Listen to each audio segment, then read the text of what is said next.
Hello guys and welcome back to your classes. आज के session में हम कुछ ऐसी मिस्टेक्स डिस्कस करने वाले हैं जो मैक्सिमम मोस्टली हर स्टूडेंट करता है अपने एग्ज़ाम में। लेकिन ये मिस्टेक इतनी कॉमन है, लेकिन ये स्पेशल मिस्टेक्स क्यों हैं?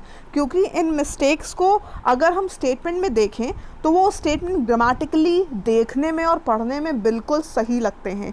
यही प्रॉब्लम है इन मिस्टेक्स की, एंड इसी वजह से हर एक लर्नर ये मिस्टेक अपने एग्ज़ाम में करता ही है और इसी का फ़ायदा उठाकर एग्जामिनर आपके मैक्सिमम एरर वाले क्वेश्चंस में या सेंटेंस इंप्रूवमेंट में ये एरर्स ज़रूर डालता है। तो चलिए देखते हैं वो कौन सी एरर्स हैं, कौन सी मिस्टेक हैं। एक पार्ट इसका हो चुका है 1/2, 1 आउट ऑफ 2 जो सेशन है वो हो चुका है। इसके लिए आपको जाके चैनल पे चेक करना पड़ेगा जिनने नहीं देखा है। This is the part 2 and the last part. चलिए देखते हैं कौन सी एरर है। इसकी पीडीएफ गाइस आपको मिल जाएगी हमारे टेलीग्राम चैनल पे जिसका नाम है योर क्लासेस। लिंक है डिस्क्रिप्शन में, तो आपको सिर्फ डिस्क्रिप्शन पे जाके लिंक को क्लिक करके ग्रुप को ज्वाइन करना है and you will get free PDF there. अब चलिए पहली बात आती है आज अननेसेसरी यूज़ ऑफ प्रपोजिशंस। अब हम हर जगह, हम लोग की आदत ही होती है कि भाई इंग्लिश में हर जगह प्रपोजिशन ज़रूर यूज़ करने होते हैं। तो कुछ ऐसी जगह होती हैं जहाँ पे प्रपोजिशन नहीं यूज़ होते हैं। कैसी? चलिए बताते हैं आपको किस जगह पर। अब देखिए 2 सेंटेंस आपके सामने है, पढ़िए। Anu left from Italy last Saturday and दूसरा है Anu left Italy last Saturday. पढ़ने में तो लग रहा है कि पहला वाला भी सही है, Anu left from Italy last Saturday, लेकिन गाइस लीव, जो वर्ड लीव है इसका मतलब होता है depart from. Hence depart from, leave का मतलब होता है डिपार्ट फ्रॉम, इसलिए फ्रॉम प्रपोजिशन लीव या लेफ्ट के साथ कभी भी नहीं लगता है। ठीक है, लीव या लेफ्ट के बाद फ्रॉम प्रपोजिशन कभी भी नहीं लगता है। So left from is incorrect, सिर्फ लेफ्ट लगेगा। अनु लेफ्ट इटली लास्ट संडे। अब अगला जो प्रपोजिशन है गाइस, रीच। रीच का मतलब ही है अराइव एट। ठीक है, रीच का मतलब ही होता है अराइव एट, और इसी पे क्वेश्चन बनाता है एग्जामिनर। क्वेश्चन आपको क्या दे देगा? We reached at the office early. सबको लगेगा बिल्कुल सही है, कोई दिक्कत नहीं है। Reached at office, reached at park, reached at your house, लेकिन गलत है क्योंकि रीच का मतलब ही होता है अराइव एट, तो रीच के साथ एट नहीं लगेगा। सही क्या होगा? We reached the office early. अगला वर्ड है आंसर। आंसर का मतलब ही होता है रिप्लाई टू, तो आंसर के साथ कभी भी टू प्रपोजिशन यूज़ नहीं होता है। पहला स्टेटमेंट देखिए, please answer to my question. लग रहा है बोलने में बिल्कुल सही लग रहा है, हम में से बहुत सारे लोग, मैक्सिमम लोग यही बोलते हैं कि please answer to my question, लेकिन आंसर टू माय क्वेश्चन नहीं होगा, होगा प्लीज़ आंसर माय क्वेश्चन, क्योंकि आंसर का मतलब ही होता है रिप्लाई टू। अगला देखिए, उससे पहले गाइस लाइक करना मत भूलिएगा मेरे सेशन को। अगर आपको लग रहा है आपके लिए यूज़फुल है तो लाइक ज़रूर करिएगा, शेयर कर दीजिएगा अपने फ्रेंड्स के साथ जो भी किसी एग्ज़ाम की प्रिपरेशन कर रहा है या जो नहीं भी कर रहा है, क्योंकि स्पोकन इंग्लिश में भी ये सारी चीज़ें आपकी बहुत काम आती है। प्लस चैनल को सब्सक्राइब करना मत भूलिएगा क्योंकि बहुत सारी यूज़फुल इन्फॉर्मेशन हम आपके लिए डेली बेसिस पे लेकर आ रहे हैं। Plus don't forget to press the bell icon, because इसके बिना आपको लेटेस्ट नोटिफिकेशंस नहीं मिलेंगी। अब आते हैं रिसेंबल पे। रिसेंबल का मतलब होता है गाइज बी सिमिलर टू, किसी के जैसा होना, है ना, उसको बोलते हैं रिसेंबल। तो गाइज रिसेंबल के साथ प्रपोजिशन टू नहीं लगेगा क्योंकि इसका खुद में ही मतलब होता है be similar to. Does he resemble to his brother, ये मोस्ट कॉमन मिस्टेक है जो देता है examiner. Does he resemble to his brother, गलत। Does he resemble his brother होगा, टू नहीं लगेगा। क्लियर है गाइज? ये थी मिस्टेक। अब क्या है आउटसाइड। आउटसाइड का मतलब ही होता है ऑन द एक्सटीरियर ऑफ।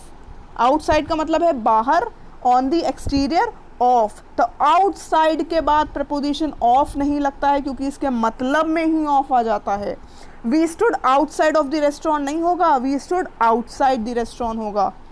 बोलते बोलते स्पोकन इंग्लिश में हम बोल जाते हैं I am standing outside of your house, but ऐसा नहीं होगा, I am standing outside your house. ठीक है, अब आस्क। आस्क बोलिए या आप टेल बोलिए। आस्क या टेल का मतलब होता है पुट अ क्वेश्चन, टेल का मतलब होता है सेट टू समवन। अब she told to me to come at once.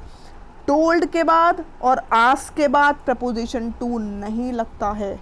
Tell या टोल्ड, आस्क या आस्क्ड, इसके बाद प्रपोजिशन टू नहीं लगता है। तो शी टोल्ड टू मी नहीं होगा, शी टोल्ड मी होगा। क्लियर है गाइस? अगला क्या आता है, बिहाइंड। बिहाइंड का मतलब होता है at the back of, at the back of, किसी के पीछे। तो इसके साथ प्रपोजिशन ऑफ नहीं लगेगा क्योंकि इसकी मीनिंग में ही ऑफ आ जाता है। Sameer hid behind of a large hall, गलत है, बिहाइंड के साथ ऑफ नहीं आता है। Sameer hid behind a large hall. Clear है गाइज, ये एरर्स बहुत ही ज़्यादा इंपॉर्टेंट हैं सारे एरर के क्वेश्चन के लिए। अब आता है अलाउ।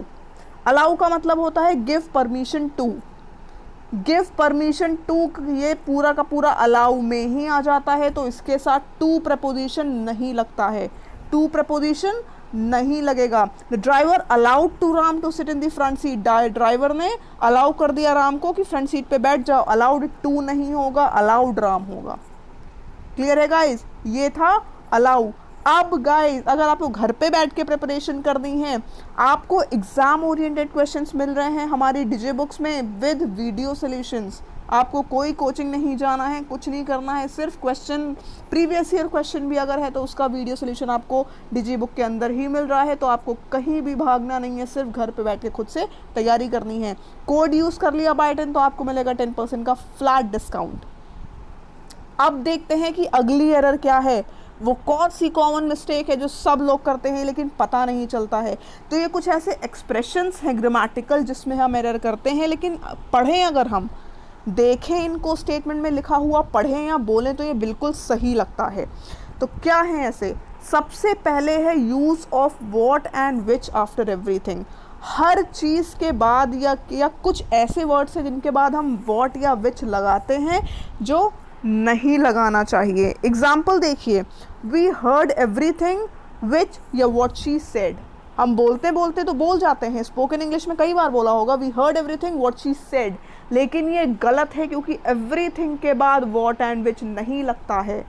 तो गाइज रूल ये कहता है कुछ वर्ड्स ऐसे हैं जिनके बाद रिलेटिव प्रोनाउन विच और वॉट नहीं लगते हैं। वो कौन से वर्ड हैं, after all, some, any, something, everything, anything, much, little and nothing. ये सारे वर्ड्स हैं जिनके बाद विच और वॉट नहीं लगता है, इन सब के साथ लगता है दैट। क्लियर है, so he heard everything that she said. Clear है, समझ में आ गया। कुछ नोट मत करिए, पीडीएफ आपको मिल जाएगा हमारे टेलीग्राम ग्रुप पर। अगला है wrong use of both in negative sentence instead of neither. अब गाइस रूल ये कहता है कि जो वर्ड बोथ होता है हमेशा एफर्मेटिव या हमेशा पॉजिटिव सेंटेंसेस में यूज़ होता है। नेगेटिव में बात अगर करनी हो तो हम यूज़ नीदर करते हैं। जैसे both of them didn't go to office today, वो दोनों ही ऑफिस नहीं गए। इस केस में बोथ यूज़ नहीं होगा क्योंकि नहीं गए ना, नेगेटिव सेंटेंस है, तो नाइदर यूज़ होगा, neither of them went to office today. Negative sentence में बोथ हमेशा कन्वर्ट हो जाता है नाइदर में। Point number 1। नेक्स्ट पॉइंट क्या है, इफ़ एंड वेदर का यूज़। बहुत कन्फ्यूजन होती है इसमें कि कहाँ पर हम इफ़ लगाएंगे, कहाँ वेदर लगाएंगे। तो गाइस एक सिंपल सी चीज़ आपको दिमाग में रखनी है, अगर उस क्वेश्चन का जो आपका स्टेटमेंट है उसका आंसर येस या नो में दिया जा सकता है तो आप उसमें वेदर लगाएंगे। अगर येस या नो में आंसर नहीं दिया जा सकता है तो वहाँ पर आप इफ़ लगाएंगे। एग्जाम्पल देखते हैं, I asked Neha if she was going. मैंने नेहा से पूछा क्या वो जा रही है। अब वो या तो हाँ बोलेगी या तो ना बोलेगी, मतलब येस नो में आंसर दिया जा सकता है। यहाँ पर इफ़ नहीं लगेगा, क्या लगेगा, वेदर लगेगा। सिर्फ यही डिफरेंस है कि जहाँ पर येस नो में आंसर हो सकता है वेदर लगाएंगे, येस नो में आंसर नहीं होता है तो इफ़ लगाएंगे। अगला point, wrong use of also और too instead of either in negative sentences. Another point to be noted guys, बहुत इंपॉर्टेंट पॉइंट है। जब नेगेटिव सेंटेंसेस की बात होती है तो ऑल्सो और टू नहीं आते हैं, उस केस में क्या आता है, हमारा आइदर आता है। नेगेटिव केसेस में ऑल्सो या टू का सेंस जहाँ पे बन रहा है उसकी जगह आप आइदर लगाएंगे। जैसे for example, Sheena hasn't come also, Sheena भी नहीं आई, कोई नहीं आया लेकिन शीना भी नहीं आई, तो आप ऑल्सो या टू नहीं बोलेंगे, आप क्या बोलेंगे, शीना हैजंट कम आइदर। क्लियर है, नेगेटिव सेंस में आइदर बोलते हैं। क्लियर है। अगला point, in my opinion. In my opinion की जगह अकॉर्डिंग टू माई ओपिनियन बहुत सारे लोग बोलते हैं, है ना। अकॉर्डिंग टू माई ओपिनियन बहुत सारे लोग बोल देते हैं, according to my opinion is the wrong usage. According to my opinion Aniket is right, कभी भी अकॉर्डिंग टू माई ओपिनियन नहीं होगा, हमेशा इन माई ओपिनियन बोला जाता है। Guys note the point, actually note मत करिएगा, दिमाग में नोट करिए। बाकी इसका PDF मिल रहा है आपको टेलीग्राम पे, सिर्फ आपको मेरे साथ पढ़ाई करनी है, डेली जुड़ना है। सुबह 11 बजे सेशंस के लिए, प्लस शाम को 4:30 बजे होते हैं कॉमन एरर के सेशन, जिसमें आपकी कंप्लीट ग्रामर प्रिपरेशन होती है। एंड दिन में MWF में चलती है PQRS सीरीज़, एंड TTS को चलते हैं हमारे स्मार्ट सेशन, जिसमें हम ऐसे ही मैजिकल कंसेप्ट आपके लिए लेकर आते हैं जो आपको कहीं नहीं मिलेंगे। चलिए फिर मिलते हैं कल सेम टाइम पे, तब तक के लिए ध्यान रखिए, bye bye, take care and good night.